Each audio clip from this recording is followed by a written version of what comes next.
لا حول ولا قوة إلا بالله العلي العظيم. توكلت على الحي الذي لا يموت والحمد لله الذي لم يتخذ ولدا ولم يكن له شريك في الملك ولم يكن له ولي من الذل وكبره تكبيرا.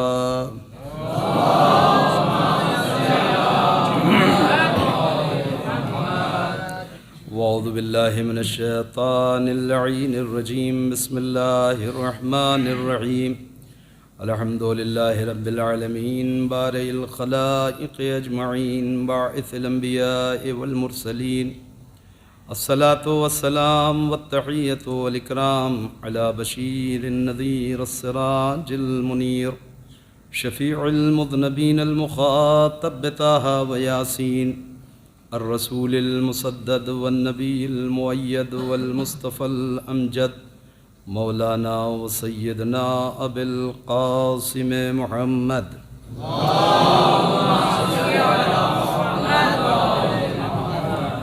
وعلى آله الطيبين الطاهرين المعصومين المظلومين ولعنة الله على أعدائهم أجمعين من الآن إلى قيام يوم الدين. أما بعد فقد قالت سيدة نساء العالمين فاطمة الزهراء عليها السلام: فجعل الله الإيمان تطهيرا لكم من الشرك والصلاة تنزيها لكم عن الكبر وطاعتنا نظاما للملة وإمامتنا أمانا للفرقة. صلوات پڑھیں محمد والے.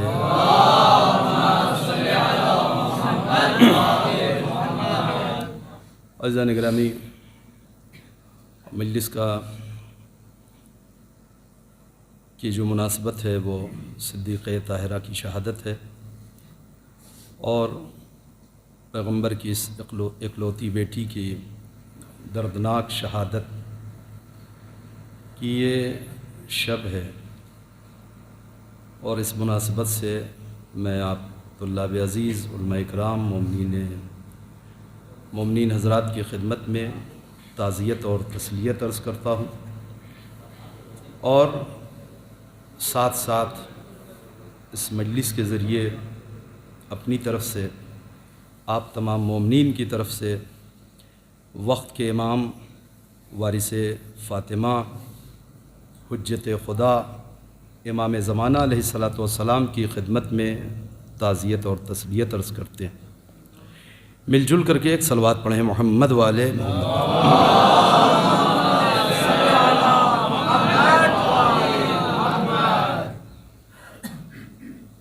مشکل ہے یہ طے کرنا کہ کس رخ پر گفتگو کی جائے. میں خود ادھر جہاں کہیں بھی توفیق ہو رہی ہے اور موقع مل رہا ہے کوشش یہی کر رہا ہوں کہ صدیقہ طاہرہ کے اس عظیم الشان خطبے کے کچھ فقرات کے ذیل میں کچھ معروضات عرض کیے جائیں، کیونکہ یہ وہ خطبہ ہے شہزادی کا کہ جو معصومین علیہم الصلاۃ والسلام کی جانب سے اس کی تاکید ہے. اپنی اولاد کو اس کی تعلیم دو. اہل بیت کی ہر فرد اس خطبے کو اپنے بچوں کو حفظ کراتی تھی، کیونکہ اس خطبے میں پورا دین ہے، پورا مذہب ہے. دین تنہا کسی ایک چیز کا نام نہیں ہے. دین میں کچھ حصہ عقائد کا ہے، کچھ حصہ احکام کا ہے، کچھ حصہ اخلاقیات کا ہے.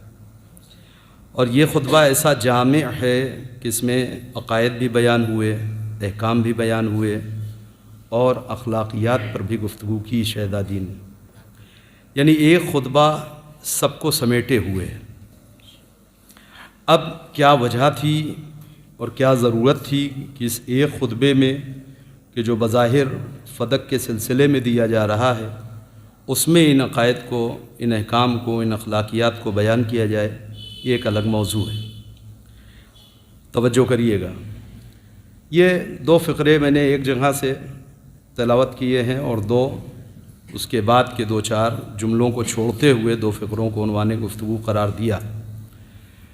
البتہ یہ کہ بہت سی جگہوں پر چھیڑا گفتگو مگر پہنچے تو نہیں، پھر یہاں بھی ایک کوشش ہے، ایک صلوات پڑھیں محمد و آل محمد کے اوپر۔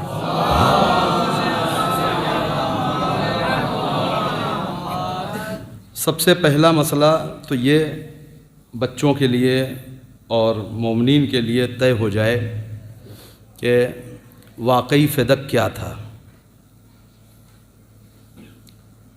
اس لیے کہ خود اسی میں ابھی بہت زیادہ اختلاف ہے کہ واقعی فدق صرف ایک باغ تھا، تو صرف ایک باغ کے لیے فاطمہ کیوں چلی گئیں؟ ایک دوسرا مسئلہ یہ ہے کہ فدق کی ضرورت کیا تھی؟ دو تیسری بحث یہ ہے کہ فدق کیوں چھینا گیا؟ تین جب تک ہم ان تینوں باتوں کو نہیں سمجھیں گے صحیح میں یہ پورا مسئلہ نہیں آ سکتا سمجھ میں، تھوڑا سا یہاں سے، تھوڑا سا وہاں سے، تھوڑا سا وہاں سے، ایسے بات سمجھ میں نہیں آئے گی۔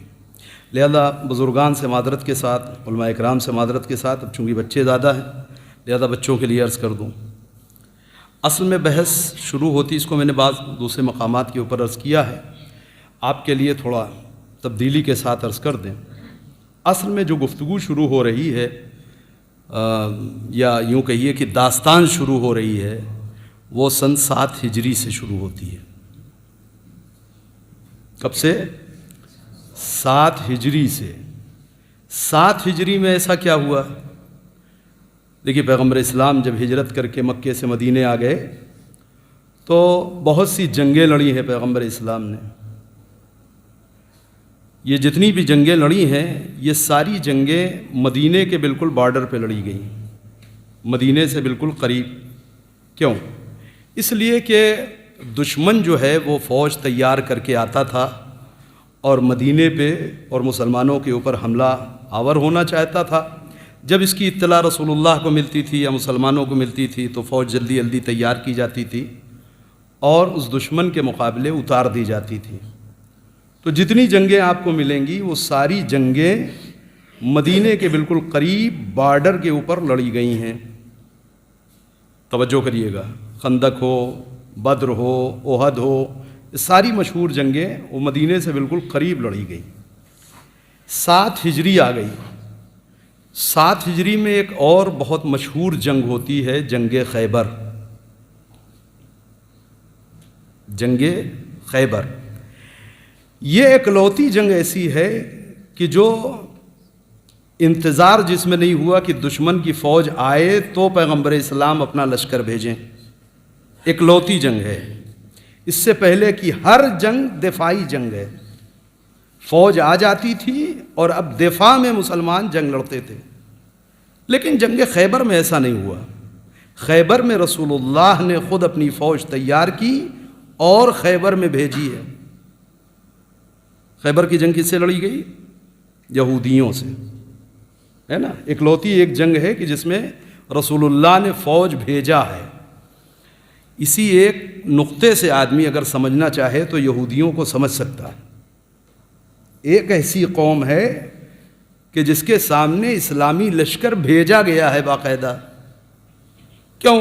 اس کے بھی اپنے اسباب ہیں، وہ ظاہر ہے کہ طلاب کے لیے بات واضح ہے، کیونکہ جتنی جنگیں اس سے پہلے ہوئی ہیں اس میں کہیں نہ کہیں ہاتھ یہودیوں کا ضرور رہا ہے، کیونکہ یہ ایک ایسی قوم ہے کہ جو ہرگز خاموش نہیں بیٹھ سکتی۔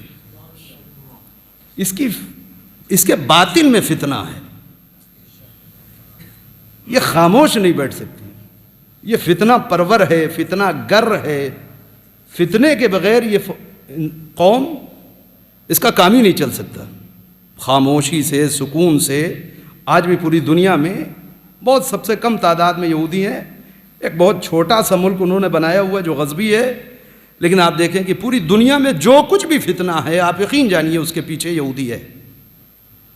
کہیں ہو، آپ کے ملک میں ہو، دنیا کے کسی ملک میں ہو، اس کے پیچھے یہودی ہے۔ قرآن مجید نے اسے بار بار بیان کیا ہے۔ مشکل یہ ہے کہ مسلمان وہ کہ جو دعویٰ کرتا ہے کہ حسبنا کتاب اللہ، ہمارے لیے اللہ کی کتاب کافی ہے، اور پورے ایک ہفتے نماز پڑھے یا نہ پڑھے مگر جمعہ ضرور پڑھے گا. دیکھیے بلا وجہ تو کوئی کام خدا نہیں کرتا نا، یہ بات دوسری طرف جا رہی ہے. اللہ اگر کوئی کام کر رہا ہے تو اس کے پیچھے کوئی حکمت ضرور ہے. وہ حکمت ہم سمجھیں نہ سمجھیں وہ ایک الگ بحث ہے، مگر اللہ بلا وجہ کوئی عمل کرنے کا مطالبہ نہیں کرتا ہے. یا دین اگر کسی چیز کو ہمارے لیے ڈیزائن کرتا ہے تو اس میں کوئی حکمت ہے. جمعہ مثال کے طور پر، میں بالکل درمیان میں ایک بات جلدی سے عرض کیے دے رہا ہوں. جمعے کے دن ایک عبادت رکھی گئی ہے، 2 رکعت نماز ہے جسے نماز جمعہ کہتے ہیں. پوری دنیا میں مسلمان دیکھیے نماز صبح پڑھے نہ پڑھے، ظہرین پڑھے نہ پڑھے، مغربین سے مطلب ہو یا نہ ہو، جمعہ ضرور پڑھے گا. جمعہ پڑھنے کے لیے بلایا بھی گیا ہے. توجہ، اس نماز جمعہ میں یہ تو شرط نہیں ہے، نماز جمعہ ہی واجب نہیں ہے تو اس میں سورہ جمعہ کیا واجب ہوگی، ہے نا. لیکن بہتر یہی ہے، تاکید یہی ہے، تمام فرقوں کے اندر طریقہ یہی ہے کہ اس نماز میں سورہ جمعہ پڑھا جائے. مستحب عمل ہے، پیغمبر نے پڑھا ہے. سورہ جمعہ جمعے کی نماز میں پڑھی جائے گی.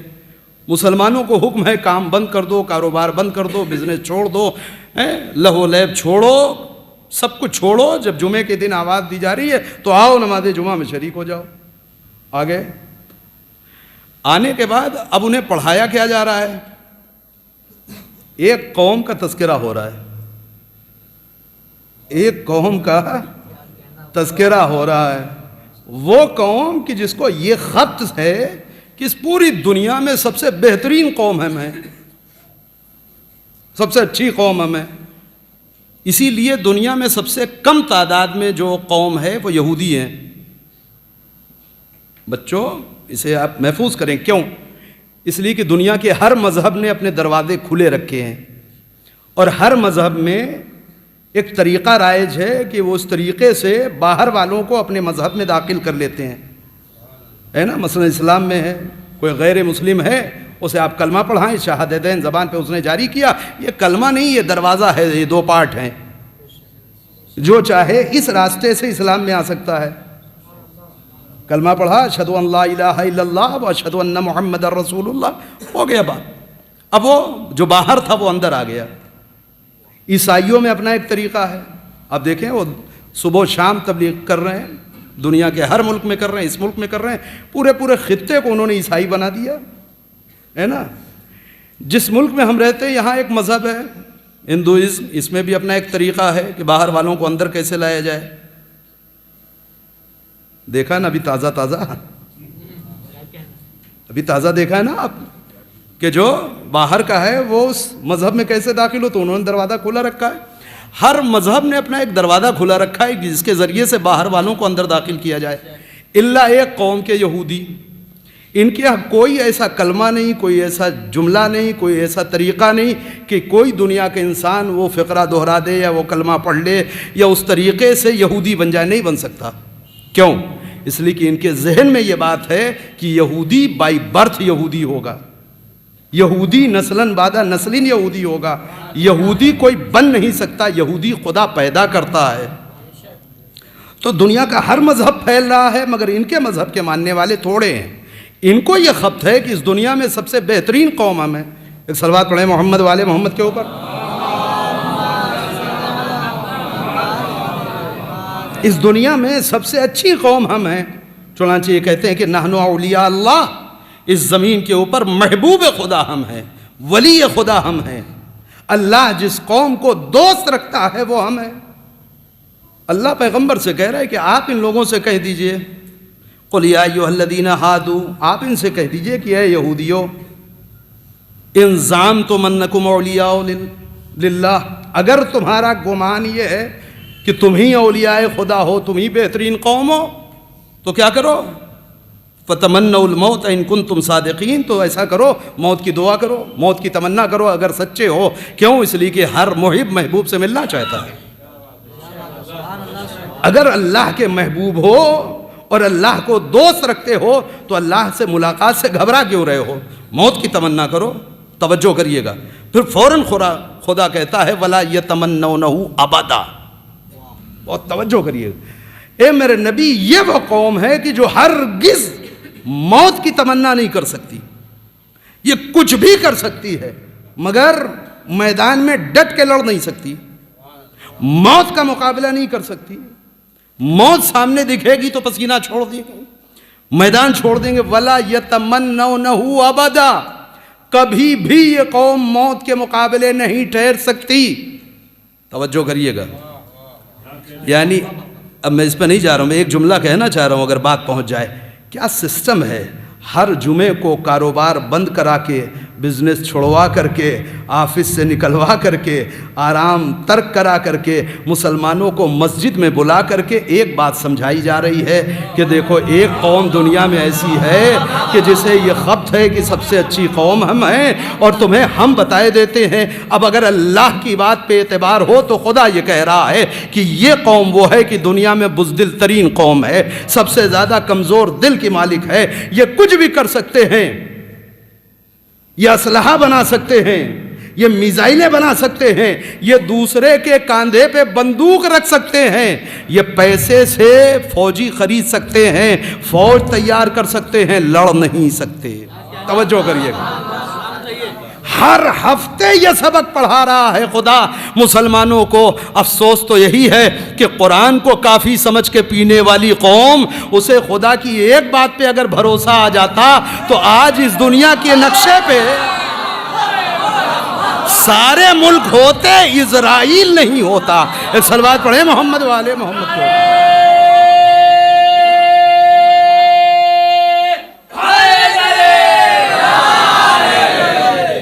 توجہ کریں، آج یہ جو مسلمانوں کی زمین ہضم کرتا چلا جا رہا ہے، اور مسلمان اتنے بزدل، کسے سپر پاور کہتے ہیں، جسے قرآن یہ کہہ رہا ہے کہ کچھ بھی ہو یہ موت کی تمنا نہیں کر سکتے۔ تم تو میدان میں ٹکو، تم ذرا میدان میں ٹھہرو تو دیکھو یہ خود نہیں ٹھہریں گے۔ مشکل تمہارے ساتھ ہے کہ تم پہلے میدان میں ٹھہرو۔ توجہ کریے گا، جو بزدل ترین قوم ہے اس قوم کے مقابلے میں پیغمبر ایک فوج بھیج رہے ہیں، پیغمبر ایک فوج بھیج رہے ہیں۔ اچھا، یہ سارے نکات تو آپ نے سنے ہیں ذاکرین سے، اس کو ہم تھوڑا تھوڑا اس کی تشریح کیے دیتے ہیں۔ مثلا ایک بات بہت مشہور ہے خیبر کی جنگ کے لیے، وہ یہ کہ اس میں کئی لوگوں کو تمنا ہوئی کہ وہ علمدار بنائے جائیں، ہے نا، اور رسول اللہ نے بھی کسی کا دل توڑا نہیں۔ یہی ایک جنگ ہے کہ جس میں سب کے حوصلے نکلوا دیے رسول اللہ نے۔ جتنے دلوں میں حوصلہ ہو علمدار بننے کا، آئے بسم اللہ اسی میں ٹرائی کر لے۔ اس سے پہلے بھی تو بہت سی جنگیں ہوئی ہیں، اس میں کیوں کسی کے دل میں حوصلہ نہیں ہوا؟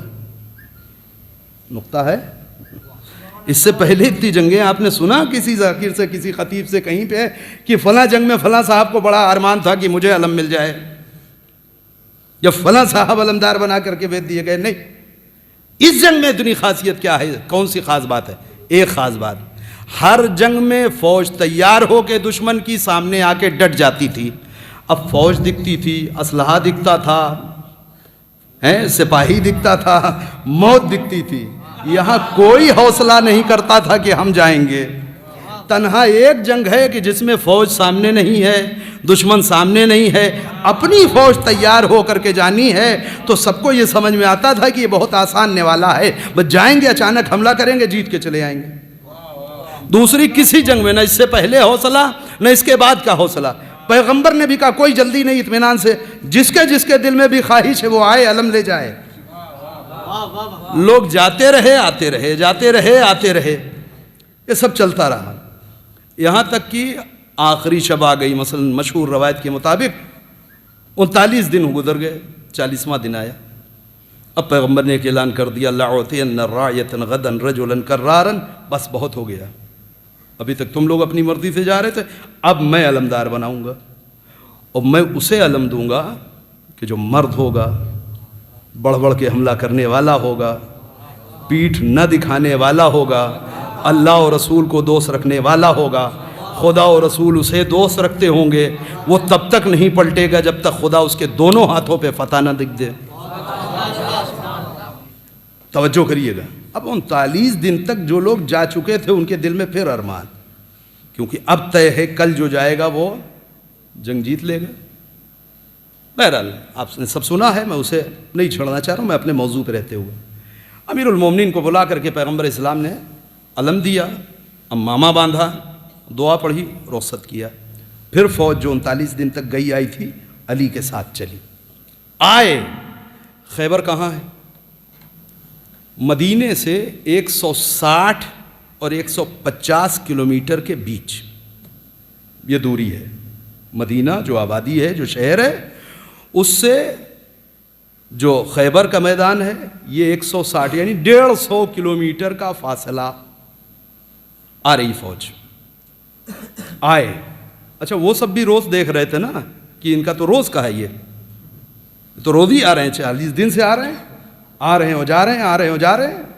تو انہوں نے بھی جو بڑے بڑے پہلوان تھے ان کو نکالا نہیں تھا ابھی تک میدان میں، انہیں بٹھا کر کے کھلا پلا رہے تھے، آپ لوگ رہیے قلعے میں۔ ایک بات بچے نوٹ کر لیں تاکہ بات اور واضح ہو، ہم جب خیبر بھی بولتے ہیں تو سمجھ میں آتا قلعہ خیبر، خیبر میں کوئی قلعہ ہے وہ وہی خیبر، ایسا نہیں۔ خیبر پورا ایک علاقہ ہے، اس علاقے میں 3 قلعے ہیں، سمجھ رہے ہیں؟ بہت بڑا ایک علاقہ ہے، اس علاقے میں 3 قلعے ہیں۔ یہ کون سا قلعہ ہے؟ اس میں اسلحے ہیں، اس میں ہتھیار ہیں، اس میں مال و دولت ہے، اس میں کھانے پینے کی چیزیں ہیں، پورا سب کچھ اکٹھا کر کے رکھا ہوا انہوں نے۔ کوئی اگر معاملہ آ ہی جاتا ہے وہ قلعے کے دروازے بند کر کے قلعے کے اندر محبوس ہو جاتے ہیں، باہر سر پیٹ کے آپ چلے جائیے، کچھ نہیں کر سکتے۔ تو ساری طاقت تھی وہ قلعے۔ علی ابن ابی طالب آئے میدان میں، اور آنے کے بعد جب رجس پڑھا، توجہ کریے گا، اب بڑے بڑے میدانوں کو، سرماؤں کو انہوں نے میدان میں اتارا۔ کیوں؟ اس لیے کہ سب پہچانتے تھے علی کو، بدر دیکھ چکے، احد دیکھ چکے۔ توجہ، اب مرحب میدان میں اترا، اب انتر اترا، اب اس کے بیٹے اترے، اور کچھ دیر کے بعد جب سب کا کام ختم ہو گیا تو یہ پوری فوج، یہ سارے کرائے کے تھے۔ بہت توجہ کر رہا ہوں، جو پڑھ رہا ہوں پوری ذمہ داری سے پڑھ رہا ہوں۔ انہوں نے دیکھا جب بڑے بڑے سورما قتل ہو گئے تو یہ سب پھر بھاگ کر کے واپس قلعے کا دروازہ انہوں نے بند کر لیا۔ اب کیا کر سکتی ہے فوج؟ اینٹیں پتھر چلائے گی؟ کیا کرے؟ قلعہ ہے۔ ادھر امیر المومنین آگے بڑھے، اور آگے بڑھنے کے بعد جس دروازے کے پیچھے محفوظ سمجھ رہے تھے خود کو، اسے امام نے پکڑ کے ہلایا اور اکھاڑ کر کے ایک جانب رکھ دیا۔ اب جب یہ معجزہ دیکھا تو جو لشکر پیچھے آیا ہے امیر المومنین کے، اس کے حوصلے بہت بلند، سب گھس گئے قلعے کے اندر۔ توجہ کریے، وہ سب بیچارے جان بچانے کے لیے ادھر ادھر بھاگ رہے ہیں۔ بہت مال ہاتھ آیا اسلام کے، مسلمانوں کے۔ ایک جملہ پڑھ رہا ہوں تاریخ کے اعتبار سے، تاریخ یہ کہتی ہے کہ جنگ خیبر سے پہلے حالات اقتصادی مسلمانوں کے کیا تھے؟ مسلمانوں کی اقتصادی حالت کیا تھی؟ اکنامیکل پوزیشن کیا تھی مسلمانوں کی؟ عالم یہ ہے کہ اگر پیغمبر کی خدمت میں کوئی ایک کھجور صدقے کی دے جاتا تھا تو بہت سے لوگ متمنی ہوتے تھے کہ شاید پیغمبر ہمیں دے دیں۔ مذاق نہیں بیٹا یہ سب۔ اگر تاریخ یہ لکھ رہی ہے کہ خیبر خندق کھودتے وقت پیغمبر کے شکم پہ پتھر بندھے تھے تو بندھے تھے۔ آ کر کے ایک صاحب نے اپنی بھوک کا شکوہ کیا تو رسول اللہ نے کھول کے دکھایا کہ میں خود کئی روز سے فاقے سے ہوں، پتھر بندھے ہیں پیٹ پہ۔ ایسی بھوک، ایسی غربت زدہ قوم، خیبر فتح ہو گیا۔ عالم یہ ہے کہ کلہاڑی سے کاٹ کاٹ کر کے سونا مسلمانوں میں بٹا ہے مال غنیمت۔ بہت توجہ کریے گا۔ اب ہم آئیں گے پھر واپس یہاں، لیکن اس سے پہلے اس کا نتیجہ سن لیجئے تاکہ ایک سیریل سے گفتگو چلے۔ عالم یہ تھا کہ خیبر کی جنگ کے بعد مدینے میں ہر گھر میں خوشی کے دیے جل رہے تھے، خوشی کے چراغ جل رہے تھے، اچھی اچھی غذائیں بن رہی تھیں، مثلا مٹھائیاں بٹ رہی تھیں، اچھے اچھے لباس بن رہے تھے لوگوں کے۔ اچانک اس پستی سے نکل کر کے اتنی دولت، اتنا پیسہ، اتنا مال اگر کسی قوم کو ملے تو یہ ہونا ہی ہے۔ آپ سوچئے کہ جب لوگوں کو اتنا ملا تو رسول اللہ نے امیر المومنین کو نہیں دیا ہے؟ جب لوگوں نے شرکت کی، جنہوں نے گھوڑے دوڑائے، انہیں اتنا مل گیا تو جس کے بازوؤں سے یہ جنگ جیتی گئی اسے نہیں ملا ہوگا؟ ملا۔ امیر المومنین گھر میں آئے تو خالی ہاتھ، صدیقہ طاہرہ منتظر بیٹھی ہیں، یا علی آپ خالی ہاتھ؟ امیر المومنین نے کہا ہاں۔ کیوں آپ کو نہیں ملا؟ کہا ملا تھا۔ کیا ہوا؟ کہا جب میں مدینے میں داخل ہوا تو میں نے دیکھا کہ ہر گھر میں خوشی کے چراغ جل رہے ہیں، لفظیں ہیں، ہر گھر میں خوشیاں منائی جا رہی ہیں، سب لوگ خوش ہیں، اچھا کھا رہے ہیں، اچھا پہن رہے ہیں، سوائے ان گھروں کے جن گھروں کے مرد یا بدر میں شہید ہو چکے تھے یا احد میں شہید ہو چکے تھے، ان گھروں میں سناٹا تھا۔ ان گھر میں بدر و احد کی بیوائیں اور یتیم رہتے تھے۔ میں نے اپنے حصے کا مال ان گھروں میں بانٹ دیا۔ زوجہ ہو تو ایسی شوہر کی مزاج شناس، ایسی شوہر کی مددگار، مسکرا کے کہتی یا علی میں بھی انہی کے لیے پوچھ رہی تھی۔ جو کریے گا صلوات پڑھیں محمد والے محمد کے اوپر۔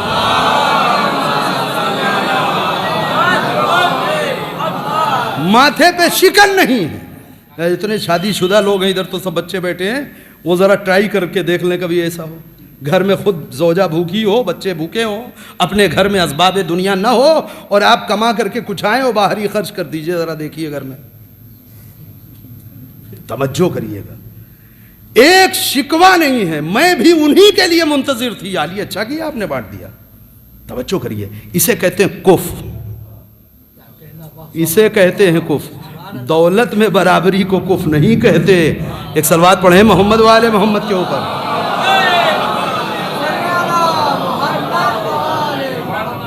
سمجھتے رہیے گا، میں جلدی جلدی جا رہا ہوں۔ یہ ہے جنگ خیبر۔ اب اصل کہانی یہیں سے شروع ہے، توجہ کریے۔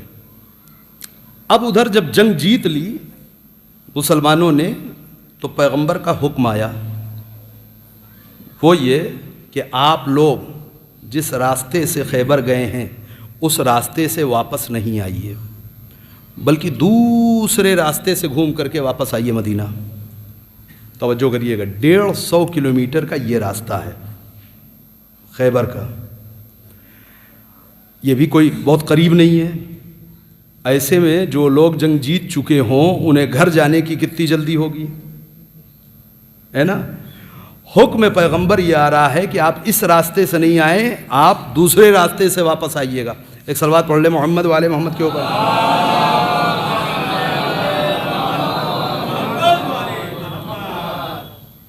اگر ادھر کے مومنین ذرا سا زحمت کر کے اور آ جائیں تو راستہ کھل جائے گا، مشکلات کم ہو جائیں۔ ایک صلوات اور پڑھ لیں محمد والے محمد کے اوپر۔ بہت توجہ کریے، حکم پیغمبر یہ ہے کہ آپ اس راستے سے آپ لوگ واپس نہیں آئیں گے، واپس آئیے دوسرے راستے سے۔ بہت توجہ۔ اب بہت سارے لوگوں کو مشکل ہو گئی کہ یہ کیا بات ہوئی، جو شارٹ راستہ ہے، آسان راستہ ہے، دیکھا بھالا راستہ ہے، جلدی گھر پہنچ سکتے ہیں، اس کے بجائے یہ گھما کر کے کیوں نکالا جا رہا ہے یہاں سے؟ بہت توجہ کریے گا۔ دیکھیے، خدا کا نبی وہ ہے کہ جس کے لیے قرآن یہ کہہ چکا ہے کہ ما ینطق عن الہوی ان ہوا الا وحی یوحی، یہ اپنی خواہش سے کچھ نہیں کہتا، یہ تو بولتا ہی نہیں جب تک کہ وحی نہ ہو جائے۔ تو اگر پیغمبر کوئی حکم دے رہے ہیں تو پیچھے منشا الہی ہے۔ توجہ کریے گا، مرضی خدا ہے۔ وہ مرضی خدا کیا ہے؟ اصل میں یہ ایک بہترین اسٹریٹجی ہے، بہترین حکمت عملی ہے۔ دنیا میں دو چیزیں ہیں، دونوں بہت کام کی ہیں۔ ایک چیز ہے جسے کہتے ہیں اصول، ایک چیز ہے جسے کہتے ہیں اصول، اصول یعنی پالیسی۔ دوسری چیز ہے حکمت عملی، اسے کہتے ہیں اسٹریٹجی۔ اصول کے لیے خدا کہتا ہے لن تجد لسنت اللہ تبدیلا، خدا کے اصول بدلتے نہیں، ہرگز نہیں بدلتا۔ اور واقعی پالیسی وہ چیز ہوتی ہے جو جلدی بدلتی نہیں، گورنمنٹیں بدلتی رہتی ہیں، پالیسیاں نہیں بدلتی ہیں۔ ہمارے ملک کی جو پالیسی کشمیر کو لے کر کے ہو رہے گی، طریقہ کار بدلتے رہیں گے۔ پاکستان کو لے کے جو پالیسی ہے وہ نہیں بدلے گی، گورنمنٹ بدلے گی، طریقہ کار بدلے گا، یہ سب بدلے گا، پالیسی چینج نہیں ہوتی۔ خدا بھی کہہ رہا لن تجد لسنت اللہ تبدیلا، خدا کی پالیسی نہیں چینج ہوتی، لیکن اسٹریٹجی چینج ہوتی ہے، حکمت عملی چینج ہوتی ہے۔ حکمت عملی، ایک حکمت عملی آپ ہر میدان میں یوز کر ہی نہیں سکتے، اس میں چینجنگ ضروری ہے، اس میں تبدیلی ضروری ہے۔ کیوں؟ اس لیے کہ ہر میدان ایک نئی اسٹریٹجی چاہتا ہے۔ توجہ کریے گا، اصل میں دنیا کی کوئی جنگ نرم ہو، سخت ہو، گرم ہو، سرخ ہو، کوئی بھی جنگ نہ طاقت سے لڑی جاتی ہے، نہ اسلحوں سے لڑی جاتی ہے، نہ مین پاور سے لڑی جاتی ہے، نہ بہت بڑے بجٹ سے لڑی جاتی ہے، نہ بہت سپاہیوں کی کثرت سے جیتی جاتی ہے۔ نہیں، دنیا کی ہر جنگ صرف اسٹریٹجی سے جیتی جاتی ہے۔ جو اسٹریٹجی کا جتنا بہترین ماہر ہوگا، وہ کم پیسہ ہونے کے باوجود، کم لوگ ہونے کے باوجود، کم طاقت ہونے کے باوجود جیت جائے گا۔ اور یہ دنیا کی جتنی جنگیں ہوئی ہیں، اس میں جو جیتا ہارا ہے، ان کو آپ ڈیٹیل میں جا کر کے ذرا ڈیپلی اسٹڈی کر لیجئے، آپ یہ بات مانیں گے کہ اصل میں اسٹریٹجی جنگ جتاتی ہے۔ اور بہت دور جانے کی ضرورت نہیں ہے، اس زمانے میں اگر دیکھنا ہو تو دیکھ لیجئے، دنیا کے بڑے بڑے سپر پاور پشت پہ تھے، ایک بہت بڑا سرمایہ انہوں نے لگایا تھا، چن چن کر کے دنیا سے جلاد ترین لوگوں کی ایک فوج بنائی تھی داعش نام کی، اور پھر انہیں عراق و سیریا میں اتارا تھا۔ بجٹ ان کے پاس، اسلحے ان کے پاس، ٹریننگ ان کے پاس، تعداد ان کے پاس، سب کچھ ان کے پاس تھا۔ اور ادھر مملکت اسلامی کا ایک اسٹریٹجی کا ماہر قاسم سلیمانی میدان میں اترا۔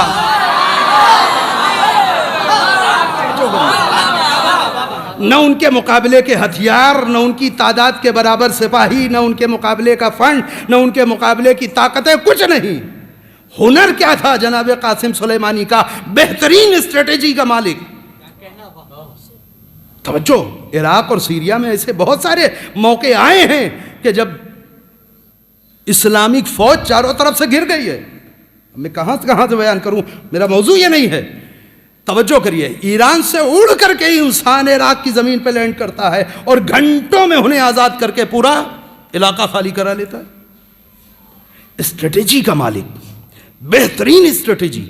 توجہ، مذاق نہیں ہے۔ ایک ملک میں بیٹھ کر کے عراق سے صاف کر دیجئے، سیریا سے صاف کر دیجئے، ایران کے بارڈر کی حفاظت کرتے رہیے۔ یہ کس طاقت پہ ہو رہا تھا؟ کوئی بہت بڑا توپ لے کر کے بیٹھے تھے، بہت بڑی مشین گن لے کر کے بیٹھے تھے؟ کیسے ہو رہا تھا؟ یہ سب تو وہ لے کر کے بیٹھے تھے۔ اسٹریٹجی بہت اچھی تھی، جنگ کیسے لڑی جائے گی، دشمن کی چال کو وقت سے پہلے سمجھ لینا اور اس کا توڑ تیار کر لینا، اسے کہتے ہیں اسٹریٹجی۔ بہت توجہ کریے گا۔ اور یہ بھی قاسم سلیمانی کی اپنی نہیں تھی۔ اگر کوئی واقعی معرفت کے ساتھ ابوالفضل العباس کا علم اٹھائے تو اسٹریٹجی عباس سے ملتی ہے۔ بہت توجہ۔ کربلا میں علمدار کربلا کا کمال ہی یہی تھا۔ عباس نے یہ ہنر سکھایا کہ جب دشمن کی فوج کثرت میں بہت زیادہ ہو، تعداد میں بہت زیادہ ہو، اور دوسری طرف اپنی فوج بہت مختصر ہو، تو ایک چھوٹی فوج کو بڑی فوج سے پورے دن کیسے لڑاؤ۔ توجہ کریے گا، اسی کا نام اسٹریٹجی ہے۔ ایک صلوات پڑھے محمد والے محمد۔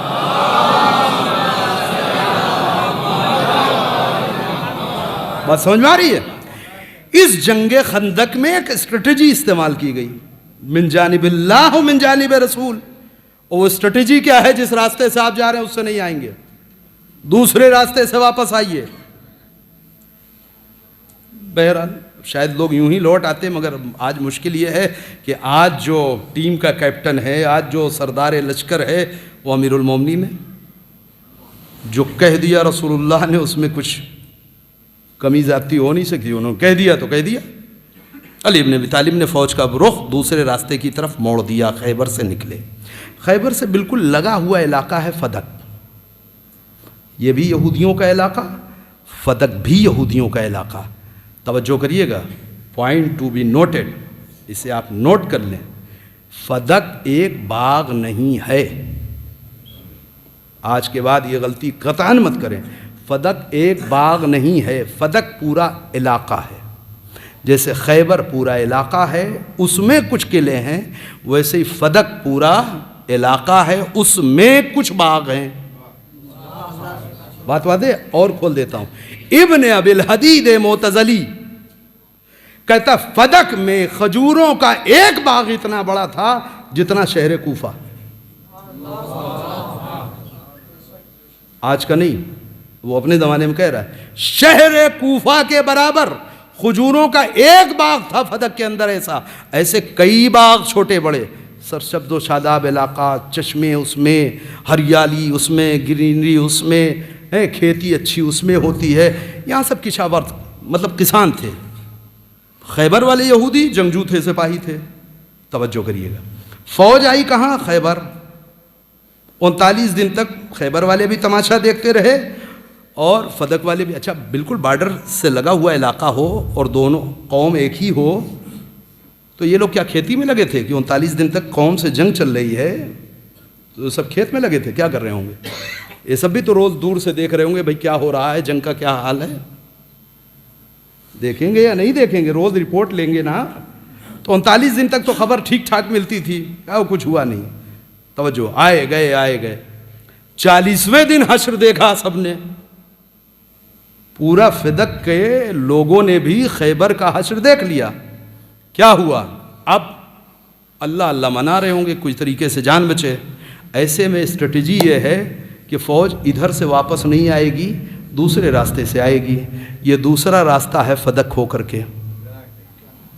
توجہ کریے گا، اب فوج جو واپس مدینے کی طرف مڑنے کے بجائے جب فدق کی طرف مڑ گئی تو کیا ہوگا آپ خود طے کر لیجئے۔ جو لوگ دیکھ رہے تھے کہ یہ ہوا، مرہب مار دیا گیا، انتر مار دیا گیا اور قلعے کا دروازہ اکھاڑ لیا گیا اور سب کچھ لوٹ لیا مسلمانوں نے، اب انہوں نے دیکھا کہ وہی فوج ہمارے علاقے کی طرف مڑ گئی۔ توجہ کریے گا، حکم نہیں ہے کہ فدق میں کوئی تلوار چلے گی، نہیں، بارڈر اتنا دیا گیا آپ ادھر سے آئیے۔ ان لوگوں کو بھی پتہ نہیں ہے، ان لوگوں کو بھی پتہ نہیں ہے۔ اب کیا ہو، سر جوڑ کر کے بیٹھے فدق کے یہودی، کیسے جان بچے؟ کیوں؟ ان کے پاس قلعے تھے وہ نہیں بچے، ان کے پاس مرحب تھا وہ نہیں بچے، ان کے پاس انتر تھا وہ نہیں بچے، ان کے پاس بڑے بڑے پہلوان وہ نہیں بچا پائے۔ ہم لوگ تو پھاوڑا کدال لے کے ہم کیا کریں گے؟ توجہ کریے، اور قرآن کہہ چکا ہے وَلَا يَتَمَنَّوْنَهُ أَبَدًا، موت کا سامنا یہ قوم نہیں کر سکتی۔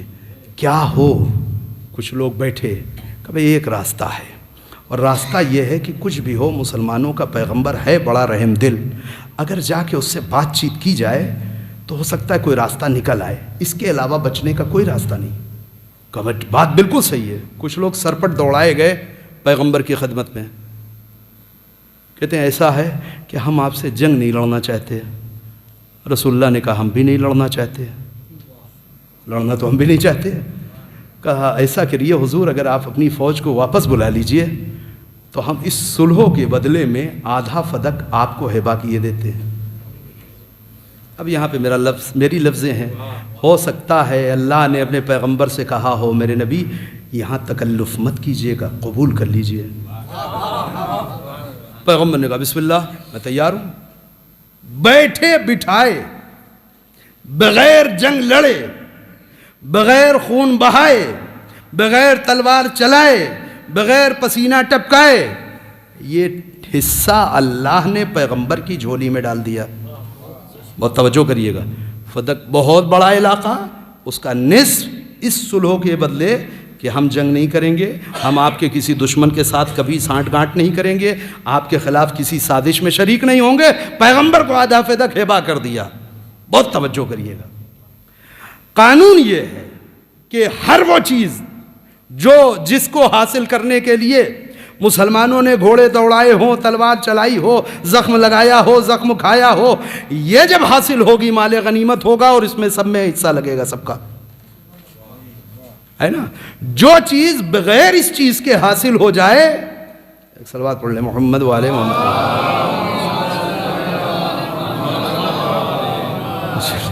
ایک اور صلوات پڑھ لیں محمد والے۔ بہت توجہ، جو چیز بغیر خون خرابے کے بغیر، قتل و غارت کے بغیر گھوڑے دوڑائے حاصل ہو جائے، وہ فے ہے اور وہ صرف رسول اللہ کا حق ہے. ٹھیک. اب یہ مال غنیمت جو کچھ ملا وہاں تھا خیبر میں، فتح جو آیا یہ فے ہے، یہ رسول اللہ کا ہے، اس کو رسول اللہ نے بانٹا نہیں. وہاں جو کچھ ملا رسول اللہ نے بانٹ دیا، یہ پیغمبر کے پاس ہی رہا. بہت توجہ. فدق کیسے آیا؟ ایک جواب، کیا ضرورت تھی خدا اور رسول کو؟ دوسرا جلدی سنیں، مجلس کو نتیجے تک لے جائیں. مسئلہ یہ ہے کہ اس دنیا میں ایک بہت خراب چیز ہے جس کا نام ہے بھوک. بہت خراب چیز ہے جس کا نام ہے بھوک. بھوک کا مطلب وہ نہیں جو اس وقت آپ کو لگی ہے کہ جلدی یہ اتریں اور کھانا ملے. بھوک یعنی نیڈس، بھوک یعنی غربت، بھوک یعنی تنگ دستی. سمجھ رہے ہیں؟ بھوک یعنی فاقہ کشی کی نوبت، خالی ہاتھ ہونا، خالی جیب ہونا. بہت بری چیز ہے. حدیث کہتی ہے کہ یہ وہ چیز ہے غربت کہ جو انسان کو کافر تک بنا سکتی ہے. اور اگر انسان کفر تک پہنچ جائے بھوک کی وجہ سے تو قطعاً تعجب نہیں، بالکل تعجب نہیں. توجہ کریے. اس لیے اسلام، کچھ لوگوں نے الٹا اسلام ایسا بنا دیا ہے کہ اب اس کو سیدھا کرنا بہت آسان بھی نہیں ہے. بہت ٹائم لگے گا، بہت لوگ لگنے پڑیں گے. انہوں نے یہ سمجھا دی اسلام یعنی اسلام غربت کی تائید کرتا ہے. قطعاً نہیں، قطعاً نہیں.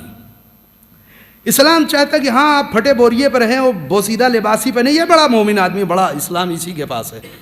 غلط ہے بھائی، ممکن نہیں ہے. آسودہ حال نہیں ہو تو دین آپ کی طرف سے مطمئن نہیں ہے. اور توجہ کریے، گھر میں زوجہ بھوکی ہو، اولاد بھوکی ہو، آدمی اپنی حد تک، کسی حد تک برداشت کر لے گا. ایسے میں بہت زیادہ دیر تک متقی بنے رہنا اور مومن بنے رہنا اور مسلمان بنے رہنا، لمبی لمبی تقریریں کر دینا، اچھی اچھی حدیثیں سنا دینا، یہ سب ممبر تک ہے، پریکٹیکل نہیں ہے. دو چار ہوتے ہیں پوری قوم میں، کوئی سلمان بن جائے، کوئی ابو ذر بن جائے، کوئی قمبر بن جائے، کوئی مقداد، سب نہیں بنتے. توجہ کریے گا. فاقے کر کے بھی اپنے ایمان پہ ڈٹے رہ جانا، یہ کچھ لوگ نکلیں گے، ہر آدمی کے بس کی بات نہیں ہے. تو بھوک بہت خراب چیز ہے. ایک غربت، بھوک، ضرورت انسان کے ایمان کو نگل سکتی ہے. اچھا خاصا مومن باطل کی چوکھٹ پہ آپ کو نظر آ جائے گا. اچھا خاصا پرہیزگار حق کی دفاع سے فرار کرتا نظر آ جائے گا. توجہ کریے، کیوں؟ پہلی نیڈ، پہلی ضرورت روٹی ہے، اس کے بعد سب کچھ ہے. پیٹ خالی رکھ کر کے گھنٹے بھر کا لیکچر دے کر کے کسی کو مومن نہیں بنا سکتے آپ. ٹھیک ہے. اللہ کے دو مشن تھے. ایک مشن رسول اللہ کی رسالت. ایک جاگتی ہوئی صلوات پڑھ لیں محمد والے محمد کو.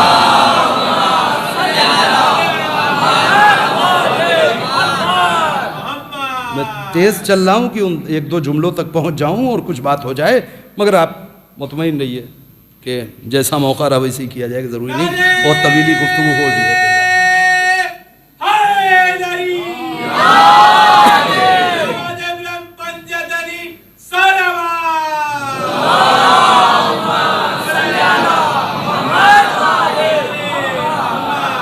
توجہ کریے. اللہ کا ایک مشن تھا پیغمبر کی رسالت، بہت بڑا ایک مشن. کیوں؟ اس لیے کہ یہ اس سے پہلے جو رسول آئے، نبی آئے، ان جیسا نہیں ہے. یہ آخری نبی ہے، آخری دین آ رہا ہے، آخری شریعت آ رہی ہے، آخری کتاب آ رہی ہے. اسی پہ نبوت تمام ہو رہی ہے، اسی پہ رسالت ختم ہو رہی ہے. ایک بہت بڑا پروجیکٹ ہے رسالت پیغمبر کا، کہ بہت بڑا ایک مشن ہے نا. یہ مشن کیسے کامیاب ہوگا؟ رسول اللہ وہ بھی یتیم، صرف غریب ہی نہیں، یتیم بھی. جناب ابو طالب کے جو کفیل ہیں مثلا رسول اللہ کے، خود وہ بیچارے بہت زیادہ حالات اچھے نہیں مالی اعتبار سے. یہ رسول اللہ پکڑ پکڑ کر کے لوگوں کو مکے میں کلمہ پڑھائیں گے اور یہ بتائیں گے کہ یہاں سر مت جھکاؤ وہاں سر مت جھکاؤ، ایک خدا کی پرستش کرو اور توحید سمجھ لو، یہ بھوکے لوگوں کی سمجھ میں آئے گا؟ کیسے کام ہوگا؟ پروردگار تو نے نبی بنایا ہے، کسی بجٹ کا انتظام کیا ہے؟ اتنا بڑا مشن جسے قیامت تک چلنا ہے، بجٹ چاہیے یا نہیں چاہیے؟ چاہیے نا؟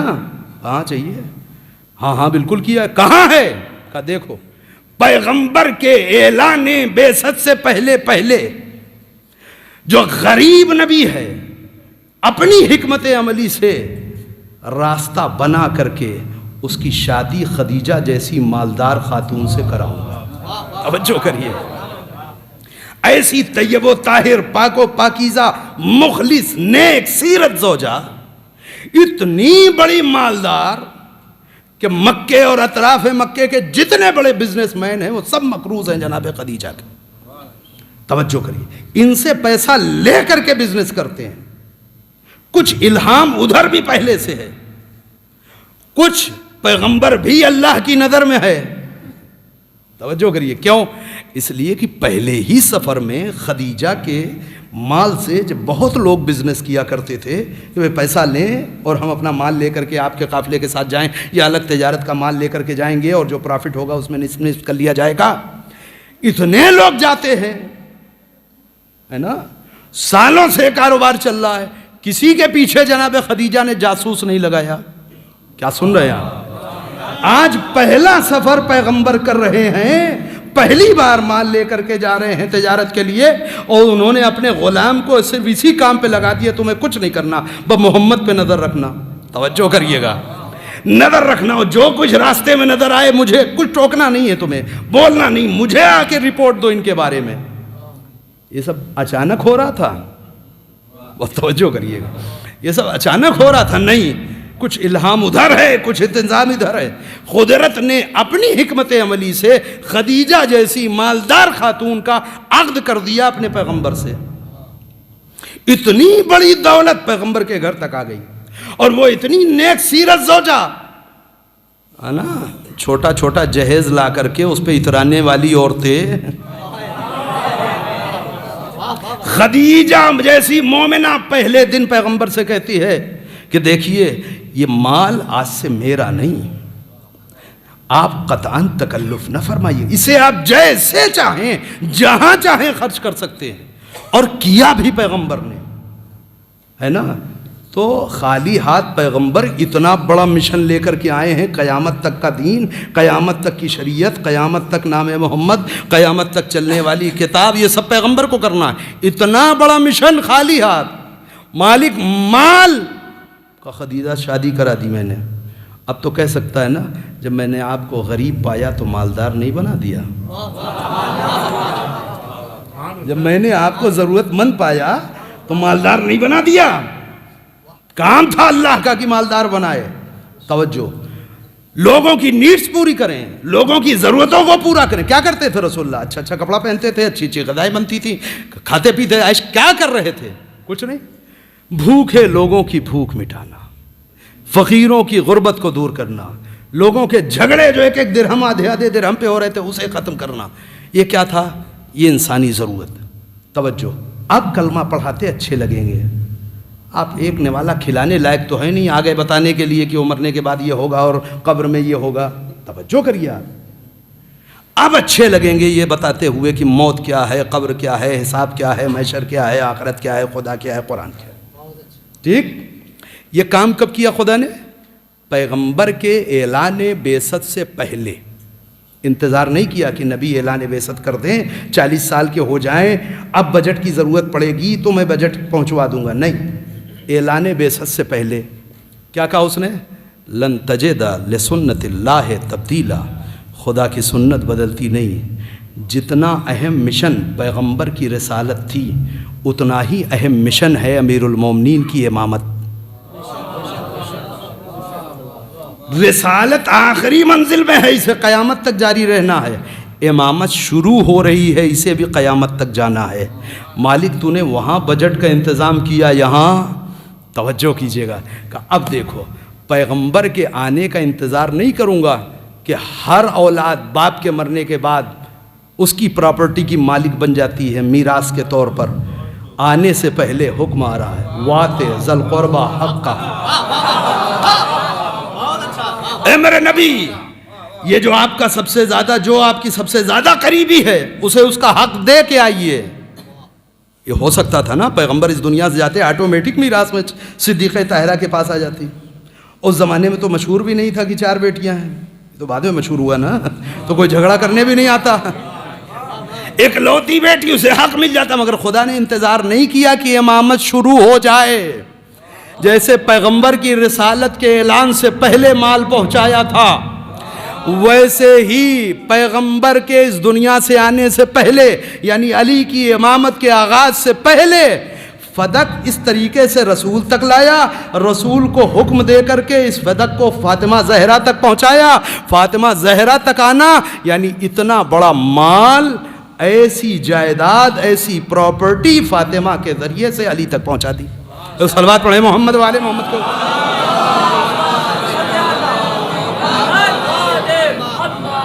بات سمجھ میں آ رہی ہے؟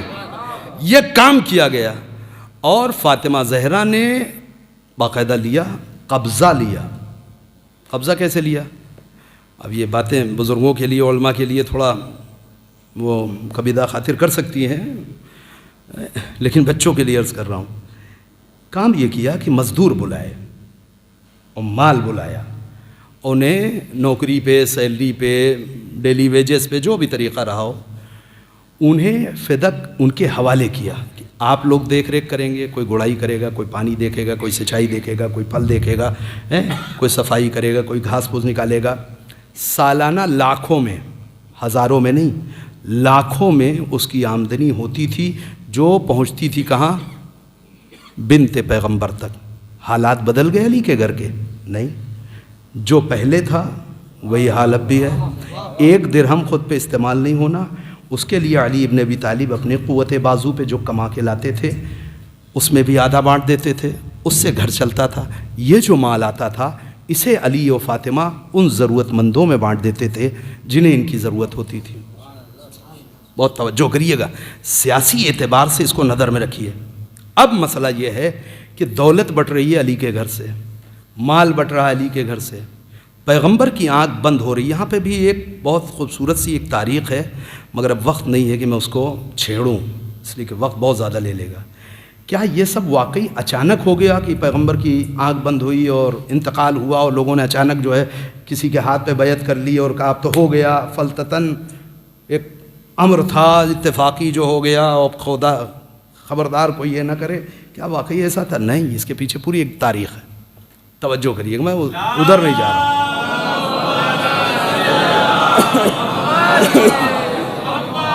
میں اتنا شارٹ میں آپ کو بتائے دیتا ہوں کہ پیغمبر سے بار بار مقابلہ کرنے کے بعد کچھ لوگ تھک گئے کہ یار جو طریقہ اپناتے ہیں ان کا مشن بڑھتے ہی جا رہا ہے، یہ آگے ہی بڑھتے جا رہے ہیں، کوئی طریقہ ہو انہیں روکنے کا، کیا کریں؟ یہودیوں میں کاہن ہوتے تھے جو غیب کی خبریں دیتے تھے، نجوم کے ذریعے سے اور ادھر ادھر سے دیا کرتے تھے۔ یہ سب تو جاہل تھے، کفار سب جاہل، انگوٹھا چھاپ ہمیشہ رہے۔ ان میں عالم ہوتے تھے، پڑھے لکھے لوگ، قرآن کہہ رہا ہے، علم کو بیچتے تھے، آیات الہی کو بیچتے تھے، یہ پڑھے لکھے ہوتے تھے۔ انہوں نے سارا ذائچہ وائچہ بنایا، گڑا گڑت کرنے کے بعد کہا دیکھو دیوار سے سر مت ٹکراؤ، یہ جس کے مقابلے میں تم اترے ہو نا، اسے روک نہیں پاؤ گے۔ کیوں؟ اس کے مقدر میں حکومت لکھی ہے، اس کی حکومت تو قائم ہو کے رہے گی۔ کہا پھر ہم بیٹھ جائیں چپ؟ کہ نہیں، ایک راستہ ہے، وہ یہ ہے کہ ان کے فوراً بات کے لیے محنت کرو، اگر وہ کام کر لے گئے تو کام ہو سکتا ہے۔ یہودیوں نے پہلے خبر دے دی تھی کہ جب تک یہ ہیں ان کی حکومت تو قائم ہوگی، اسے تم نہ جنگ کے ذریعے سے نہ کسی اور طریقے سے کچھ کر لو، انہیں نہیں روک پاؤ گے، یہ بڑھتے جائیں گے۔ ان کے بات کے لیے موقع ہے۔ یہ بالکل تیار بیٹھے ہوئے لوگ، توجہ کریے گا کہ ادھر ان کی آنکھ بند ہو اور ادھر اپنا کام کریں۔ بار بار پیغمبر بھیج رہے ہیں لشکر اسامہ کے ساتھ، جاؤ جاؤ جاؤ، جانب تیار نہیں ہے. گئے چند قدم واپس چلے آئے. ایک بار پھر دل کہہ رہا رسول اللہ خیریت پوچھ لیں. اچھا یہ کیا تھا؟ پورا پلان سیٹ تھا. خوب اس میں کامیاب ہو گئے. اچانک ان لوگوں نے اکٹھا ہو کر کے اور لوگوں کو اکٹھا کر کے مختصر ہی لوگوں کے ذریعے صحیح امیر المومنین کے حق کے اوپر قبضہ جما لیا. کوئی فرق نہیں پڑتا ہے. کیوں؟ بھوکے ننگے لوگ خالی ہاتھ. اور رسول اللہ بیت المال میں کتنا مال چھوڑ کے گئے تھے؟ کوئی ایک گورنمنٹ جاتی ہے تو خزانے میں کچھ چھوڑ کے جاتی ہے نا. رسول اللہ کتنا مال چھوڑ کے گئے تھے؟ جھاڑو لگا ہوا صاف, کچھ نہیں.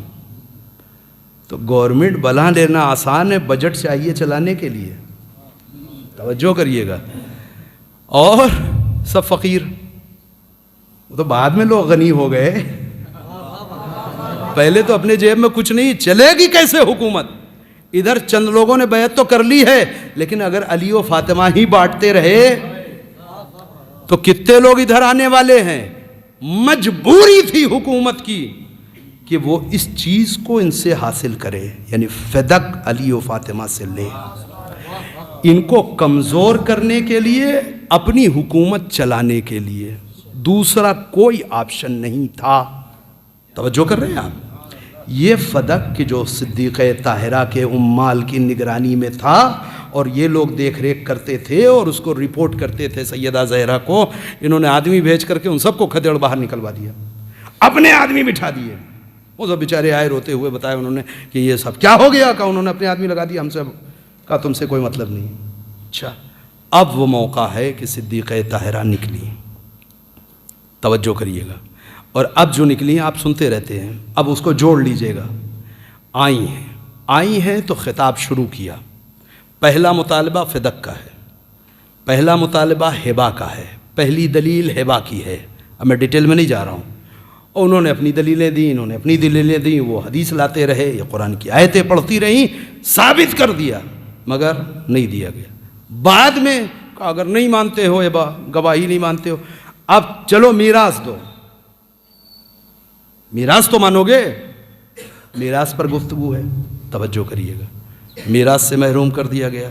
چونکہ وقت میرے پاس ختم ہو گیا, میں تیزی سے صرف کڑی سے کڑی ملا رہا ہوں تاکہ بات ایک نہج تک پہنچ جائے اور گڑبڑ بھی نہ ہونے پائے. توجہ کریے گا. گفتگو کی صدیقہ طاہرہ نے جس وقت گھر سے نکلی ہیں تو جھرمٹ میں خواتین کے, بنی ہاشم کی خواتین کے جھرمٹ میں گھر سے چلی. آئیں کہاں؟ مسجد پیغمبر میں. مسجد میں اصحاب کا مجمع ہے. آئیں تو گریہ شروع کیا فاطمہ نے. بہت توجہ کریے گا.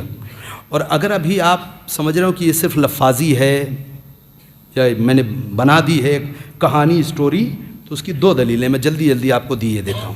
چاہ رہا تھا اس سے کٹ کر کے نکل جاؤں. امیر المومنین کا زمانہ آیا خلافت کا. بہت سارے لوگوں نے مشورہ دیا, یا علی اب تو آپ کے ہاتھوں میں حکومت ہے, اب آپ فدق لے لیجئے. بالکل صحیح مشورہ تھا یا نہیں تھا؟ امام نے جواب دیا نہیں. کیوں؟ اس لیے کہ فدق جس امامت کی ترویج کے لیے تھا وہ وقت جا چکا. ترویج امامت امیر المومنین کے لیے یہ بجٹ تھا, وہ زمانہ تو گزر گیا. 25 سال قوم بے راہ روی کا شکار ہو چکی ہے, اب لینے کوئی مطلب نہیں. اور پھر جو مدعیہ تھی, جو مالکہ تھی, وہ بھی اس دنیا سے جا چکی. جس نے قبضہ کیا تھا وہ بھی جا چکا. توجہ, اب لینے کا مطلب نہیں. ایک 7ویں امام کا زمانہ آیا اور ہارون الرشید نے ایک روز بیٹھے بیٹھے امام کو طلب کیا, بھرا ہوا دربار, لوگ اکٹھا, اور ایسے میں اس نے سوچا کوئی نیا کارنامہ ہم کر دیں گے, لوگ واہ واہ کریں گے کتنا اچھا حاکم ہے. بلا کر کہتا ہے امام کاظم سے کہ یہ جو بہت دنوں سے فدق کا مسئلہ چل رہا ہے, کئی 100 سال سے, آج آپ فدق کے حدود اربع بتا دیجئے ہم کو, میں بھی دیتا ہوں آپ. توجہ کریے, کتنا بڑا دعویٰ ہے نا. امام نے کہا نہیں دے پاؤ گے. ارے کیوں نہیں دے پاؤں گا, میں کہہ رہا ہوں, اتنا بڑا حاکم کہہ رہا ہے. امام نے کہا لکھو. کاتب وہ, ہاں لکھو, آج ہی لکھ دیتا ہوں ان کو فدق کا. ایک سیرہ عدن, عدن یعنی یمن کا حصہ ہے آج. ایک حصہ عدن، دوسرا سمرقند، تیسرا افریقہ، چوتھا آرمینیا۔ اس نے کہا میں نے آپ سے فدق کے حدود پوچھے ہیں، یہ تو آپ میری پوری حکومت کے حدود بتا رہے ہیں۔ اس زمانے میں ساتویں امام کے زمانے میں اسلامک اسٹیٹ جہاں تک پھیلا ہوا تھا اس کی یہی سرحدیں تھیں۔ توجہ کیجئے گا، تو امام کہتے ہیں کہ تم کیا سمجھے کہ فدق وہی اتار کہا جائے گا؟ اسے پڑھا تو بہت لوگوں نے، بچوں کے لیے سمجھا دیں کیا مطلب ہے، کیا واقعی فدق اتنا بڑا تھا؟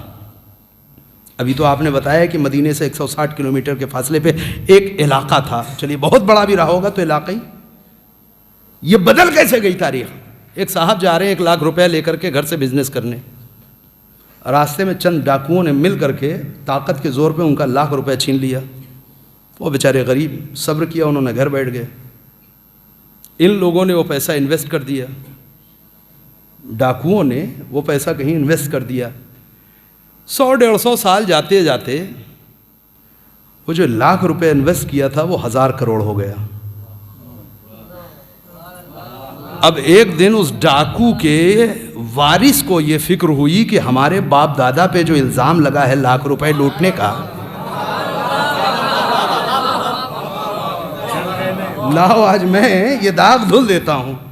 اس نے بلایا ان کے وارث کو، ہاں بھائی بہت پرانا جھگڑا ہے، آپ کا 1 لاکھ روپیہ تھا نا آپ کے ابا کا، لیجئے میں ابھی دیتا ہوں۔ وہ 1 لاکھ کا چیک کاٹ کے دے دے تو کیا حق ادا ہو گیا؟ توجہ، اب حق کیسے ادا ہوگا؟ کیونکہ اسی 1 لاکھ نے 1000 کروڑ بنائے ہیں۔ اب حق دینے کا مطلب یہ ہے کہ پورا 1000 کروڑ دیجئے۔ بات سمجھ میں آ رہی ہے؟ یہ آج جس حکومت پہ اترا رہے ہو اس کی جڑ میں فدق لگا ہے، توجہ کریے گا، اس کی بنیاد میں فدق ہے۔ اگر فدق ہی نہ ہوتا تو یہ حکومت نہ ہوتی۔ یہی فدق ہے کہ جو ڈیولپ کر کے اتنی بڑی حکومت نظر آ رہی ہے۔ آج فدق دینے کا مطلب اتنا بڑا فدق نہیں، پوری حکومت بنے گی۔ ایک صلوات پڑھیں محمد والے محمد کے اوپر۔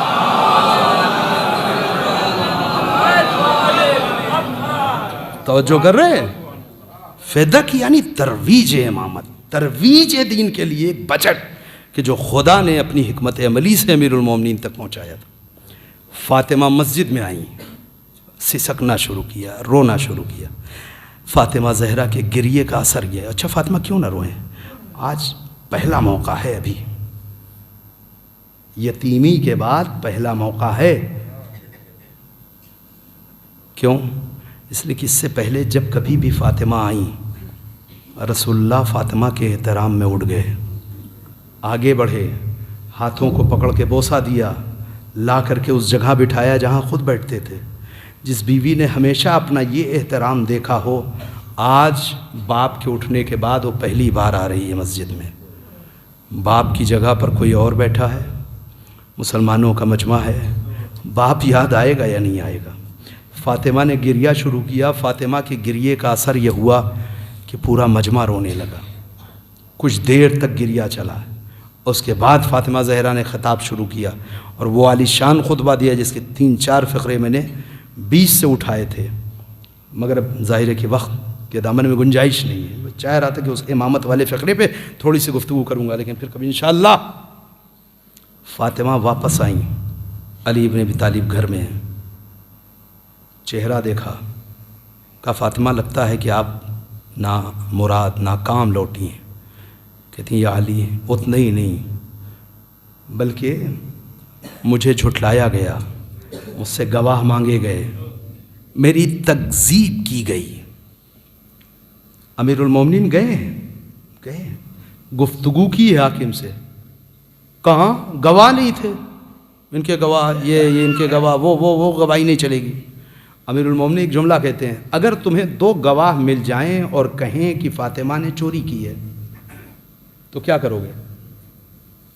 بے شرم کہتا ہے کہ میں حد جاری کر دوں گا، یعنی ہاتھ کاٹ دوں گا۔ امیر المومنین کہتے ہیں آئے تطہیر کا کیا کرو گے؟ آئے تطہیر گواہی دے رہی ہے جس کی عصمت پر گواہ ہے اللہ کی آیت، اور تم کہہ رہے ہو کہ اگر 2 گواہ گواہی دے دے کہ انہوں نے چوری کی ہے تو حد جاری کر دیں گے۔ توجہ کریے، مذاق ہے۔ علی بھی خاموش ہو گئے، گھر آ گئے۔ فاطمہ ختم ہو گئی بات، نہیں، فاطمہ مشن پہ ہیں۔ مشن کیا ہے؟ امیر المومنین کی امامت کو لوگوں تک پہنچانا، علی کی ولایت تک لوگوں کو لانا۔ شب کی تاریکی میں مہاجرین و انصار کے دروازے پر علی ابن ابی طالب کے ہمراہ آتی ہیں، رات میں دستک دیتی ہیں، دروازہ کھولا، تم تو غدیر میں تھے نا؟ ہاں تھا۔ تو تم نے تو سنا ہوگا میرے بابا نے علی کے لیے کیا کہا؟ کوئی کہتا ہاں سنا تھا، میرا حافظہ کام نہیں کر رہا۔ کوئی کہتا ہاں سنا تھا، یاد بھی ہے، مگر علی نے دیر کر دی، وہ پہلے آ گئے۔ اگر علی پہلے آ جاتے تو ہم علی کے طرفدار ہوتے، علی کا ساتھ دیتے۔ توجہ کریے، یہ سارے جوابات ہیں۔ بعض وہ ہیں کہ جنہوں نے دروازہ ہی نہیں کھولا، جب انہیں علم ہو گیا کہ دروازے پہ دستک دینے والی پیغمبر کی بیٹی ہے۔ کتنا زبردست انقلاب ہے نا، چند دنوں میں انقلاب ہے۔ کیوں کہہ رہا ہوں؟ جس کے دروازے پہ اللہ کا نبی آ کر کے کھڑا ہوتا ہو، سلام کرتا ہو، وہ بیٹی مسلمانوں کے دروازے پہ کھڑی ہے اور لوگ دروازہ نہیں کھول رہے۔ فاطمہ زہرا گھر میں آ گئی۔ توجہ کریے، سب سے ملنا جلنا چھوڑ دیا ہے، کچھ مخصوص لوگوں سے ملاقات ہوتی ہے۔ ادھر عالم یہ ہے کہ حکومت کی طرف یہ خبر پہنچی کہ فاطمہ گھر گھر جا رہی ہیں، لوگوں کو علی کی امامت کے لیے تیار کر رہی ہیں۔ اگر ابھی کوئی نہیں اٹھا، کل کوئی اٹھ سکتا ہے، پرسوں کوئی اٹھ سکتا ہے، کچھ لوگ حمایتی پیدا ہو سکتے ہیں۔ اگر نہیں روکا گیا تو خطرہ ہے۔ کیا کیا جائے؟ علی نے ابھی تک بیعت نہیں کی، زبردستی بلاؤ، بیعت لو۔ جب وہ بیعت کر لیں گے تو کسی سے بیعت نہیں لے پائیں گے۔ بھیجا ایک شخص کو، آ کر کے اس نے پیغام دیا، امیر المومنین نے منع کر دیا۔ اب کچھ اوباش قسم کے لوگ نکلے، آئے، جنہوں نے بدتمیزی سے گفتگو شروع کر دی۔ وہ دروازہ جس پہ نبی سلام کرتے تھے، جس پہ پیغمبر کھڑے ہوتے تھے، جس پہ فرشتہ رکا رہے، اس دروازے کے باہر کچھ اوباش لوگ گفتگو کر رہے ہیں۔ فاطمہ آئیں، گفتگو شروع کی، کہتا ہمیں عورتوں سے کیا مطلب، علی کو بھیجو۔ کہا علی نہیں آ سکتے، مصروف ہیں۔ کہا اگر وہ نہیں آئیں گے تو ہم گھر میں آگ لگا دیں گے۔ ایسا لگتا ہے اس جملے پہ پہنچ کے روایت میں، مجھے یہ لگتا ہے کہ فاطمہ زہرا کو جیسے یقین نہیں آیا کہ ایسا ہو سکتا ہے۔ کیوں؟ اس لیے کہ جب آواز یہ آئی کہ ہم گھر میں آگ لگا دیں گے تو فاطمہ نے پلٹ کے فوراً کہا کیا آگ لگا دو گے؟ اس گھر میں جس میں میرے حسن و حسین ہیں، جس میں میرے چھوٹے چھوٹے بچے ہیں، اس میں آگ لگا دو گے؟ وہ کہتا وین ہوا کریں، مجھے اس سے نہیں مطلب ہے۔ اور نہ یہ کہ کہا آگ لگا دی۔ بس میں اس کو بار بار کہتا ہوں، آج پھر آپ کے سامنے کہہ رہا ہوں، یہ ہم اتنی بار سن چکے، اتنی بار پڑھ چکے کہ یہ جملہ اب ہم پہ اثر نہیں کرتا۔ مگر تھوڑا سا تصور کر لیجئے، آگ لگا دی، چھوٹا سا گھر، اس میں آگ لگ گئی۔ خدا نہ کرے آپ کسی کا جلتا ہوا گھر دیکھیں، خدا آپ کو یہ منظر نہ دکھائے کہ آپ کسی کے گھر میں آگ لگی ہوئی دیکھیں۔ مگر میڈیا، سوشل میڈیا کا زمانہ ہے، ویڈیو یہاں کے وہاں کے آتے جاتے رہے۔ دنیا میں کہیں کبھی کوئی حادثہ ہو، نظر کے سامنے آیا ہوگا یا آ سکتا ہے، تو ایک چیز غور کیجئے گا، آگ میں بڑی وحشت ہوتی ہے، آگ میں وحشت بہت ہوتی ہے۔ جس گھر میں آگ لگ جاتی ہے، اس گھر میں جو لوگ پھنسے ہوتے ہیں، ان کی وحشت دیکھیے گا کبھی۔ کیوں؟ اس لیے کہ پہلے تو دھواں بھرنے لگتا ہے، سوزش بڑھ جاتی ہے، آکسیجن ختم ہو جاتا ہے گھر کے اندر سے، موت سامنے نظر آنے لگتی ہے۔ توجہ کریے، کتنے واقعات ایسے ہیں کہ لوگ گھروں میں اگر رہ گئے ہوتے تو بچ جاتے، مگر آگ کی وحشت میں انہوں نے چھتوں سے چھلانگیں لگا دی، جان دے دی، مر گئے۔ آگ میں یہ وحشت ہے۔ کیا ہونا چاہیے جب دروازہ جل رہا ہے، چھوٹا سا گھر ہے، گھاس پھوس اور لکڑی کا چھت ہے، پورا گھر جلنے میں کتنا ٹائم لگے گا، آگ کو بھڑکنے میں کتنا وقت لگے گا؟ فاطمہ زہرا گھبرا کر کے اندر آتی، آ کر کے علی سے کہتی یا علی، ان لوگوں نے گھر میں آگ لگا دی، گھر سے باہر نکلنے کا کوئی راستہ بنائیے، اپنی نہ صحیح، ننھے ننھے حسن و حسین ہیں، چھوٹی چھوٹی زینب و ام کلثوم ہیں، بچوں کو باہر نکالیں۔ مگر کوئی جھوٹی روایت نہیں کہتی کہ فاطمہ آئی ہو اور آ کر کے انہوں نے علی سے کہا ہو گھر سے نکلنے کا کوئی راستہ بنائیے، کوئی صورت نکالیے، نہیں، بلکہ فاطمہ اور دروازے کے قریب ہیں۔ کیوں؟ فاطمہ جانتی ہیں اب وہ موقع ہے کہ اب لوگ گھر میں آ سکتے ہیں، اب لوگ گھر میں آ سکتے ہیں. فاطمہ مدافع امامت امیر المومنین ہے, سپر بن کر کے کھڑی ہیں کہ جب تک میں موجود ہوں کوئی علی کا بال باقا نہیں کر سکتا ہے. دروازے کے قریب کھڑی ہیں, دروازہ جل گیا ہے عزیزو. ایک ملعون نے باہر سے ایک ایسی ضرب لگائی کہ اب جو دروازہ اکھڑا ہے تو فاطمہ سمیت زمین کے اوپر آیا. سارا مجمع اسی دروازے پر سے. خدا آپ کو کسی غم میں نہ رلائے سوائے غم اہل بیت علیہ السلام کے. آپ ذرا تصور کریں, اور اگر نہیں آپ نے توجہ کی ہے تو ایک جملہ کہہ رہا ہوں, یہ جو کچھ بھی ہو رہا ہے, یہ جو کچھ بھی ہو رہا ہے, علی جیسا صابر امام پیغمبر کی وصیت نے ہاتھ باندھ دیے ہیں. علی خاموش بیٹھے صبر کر رہے ہیں, مگر 7 برس کے حسن دیکھ رہے ہیں, 6 برس کے حسین دیکھ رہے ہیں, 5 برس کی زینب دیکھ رہی ہے, 4 برس کی ام کلثوم دیکھ رہی ہیں. اماں جلتے ہوئے دروازے کے قریب تھی, دروازہ اماں کے اوپر گرا دیا گیا, بھیا شکم میں شہید ہو گیا. مجمع ماں کے اوپر سے گزر کر کے دروازے کے اوپر سے گھر میں آ گیا. پسلیاں ٹوٹ گئی, ننھے ننھے بچے دیکھ رہے ہیں. بچوں پہ کیا اثر ہو رہا ہوگا, کبھی باپ کو دیکھتے ہوں گے اور کبھی ماں کو دیکھتے ہوں گے. اللہ رے علی ابن ابی طالب, دین کی کیسی محبت ہے دل میں, پیغمبر کی کیسی عظمت ہے. پیغمبر کی وصیت, یا علی صبر کرنا, یا علی صبر کرنا, اے علی صبر کرنا. ننھے ننھے بچے جب دیکھتے ہوں گے علی کی طرف, علی کیسے نظر ملاتے ہوں گے حسن حسین سے, علی کیسے نظریں ملاتے ہوں گے زینب میں کلثوم سے. میرا مولا صبر کیے ہوئے ہے. اے عزیزو, گلے میں رسی ڈال کر کے علی ابن ابی طالب کو کچھ لوگ لے کر کے چلے ہیں. کچھ دیر کے بعد فاطمہ ہوش میں آتی ہیں. پہلا سوال نہ اپنے بچے کے بارے میں, نہ ٹوٹی ہوئی پسلیوں کے بارے میں, نہ کسی اور بچے و بچی کے. پہلا سوال, فضا ابو الحسن کہاں ہے, فضا علی کہاں ہیں. یہ ہے وہ زوجہ عزیزو کہ جو آج کی شب آ رہی ہے, آ گئی کل, یعنی شہادت صدیقہ طاہرہ کی تاریخ. یہ وہ تاریخ ہے جس دن میرا مولا تنہا ہو گیا, یہ وہ تاریخ ہے جس دن علی اکیلے ہو گئے, یہ وہ تاریخ ہے جس دن علی کے اوپر سے بھی صبر کا باندھ ٹوٹ گیا. اور میں نہیں کہہ رہا ہوں, یہ مرثیہ تو خود امیر المومنین نے پڑھا ہے نا. کیوں وقت آخر پیغمبر نے فقرہ کہا تھا جب پیغمبر اس دنیا سے جا رہے تھے. روایت کہتی, امام باقر کی روایت ہے, امام باقر فرماتے ہیں ایک جانب صدیقہ طاہرہ بیٹھی تھیں, ایک طرف امیر المومنین بیٹھے تھے. حسن و حسین سینے پہ سر رکھے سسک رہے تھے. بالکل وقت آخر پیغمبر کا تھا. فاطمہ بھی رو رہی تھی. اچانک پیغمبر نے آنکھ کھولی, فاطمہ کو غور سے دیکھا, فاطمہ کے ہاتھ کو اپنے ہاتھوں میں لیا, ایک ہاتھ سے علی کے ہاتھ کو لیا اور علی کے ہاتھ میں فاطمہ کا ہاتھ رکھ دیا. ایک جملہ کہا, یا علی ہی ودیت اللہ و ودیت رسول. اے علی, اللہ کی امانت ہے, اللہ کے رسول کی امانت ہے, علی اس کی حفاظت کرنا. جزاکم اللہ خیر الجزا. آپ نے گریہ کر لیا, مجلس تمام ہو رہی ہے. اے علی اس کی حفاظت کرتے رہنا. مگر پیغمبر کہتے ہیں کہ اس کے بعد حالات بد سے بدتر ہوں گے. اے علی ایک چیز کا دھیان رہے, صبر کرتے رہنا, صبر کرتے رہنا. پیغمبر نے صبر کی وصیت کی تھی, مگر یہ وہ موقع آیا ہے کہ جس وقت امیر المومنین کو خبر دی گئی کہ فاطمہ اس دنیا سے رخصت ہو گئیں, مسجد سے چلے ہیں, گھر کے درمیان میں کئی بار بے ہوش ہو کے گرے. آئے فاطمہ زہرا کے اس چارپائی کا ایک حصہ ہاتھوں میں لیا اور پیغمبر کی قبر کی جانب رک کر کے کچھ دیر خلا میں دیکھنے کے بعد علی کے قدموں نے جواب دے دیا.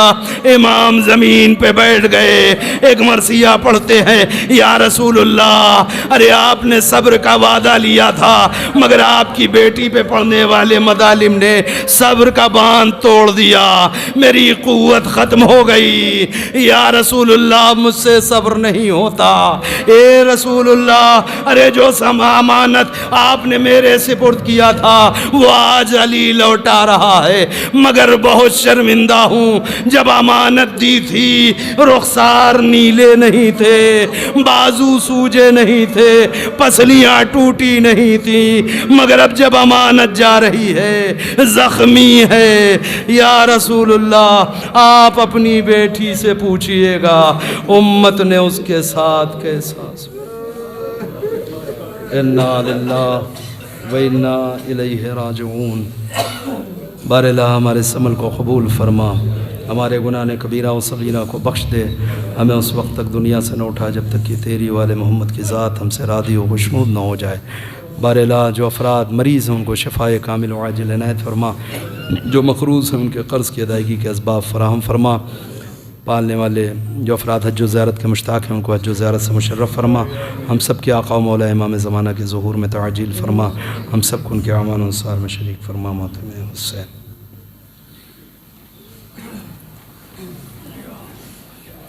یا حسین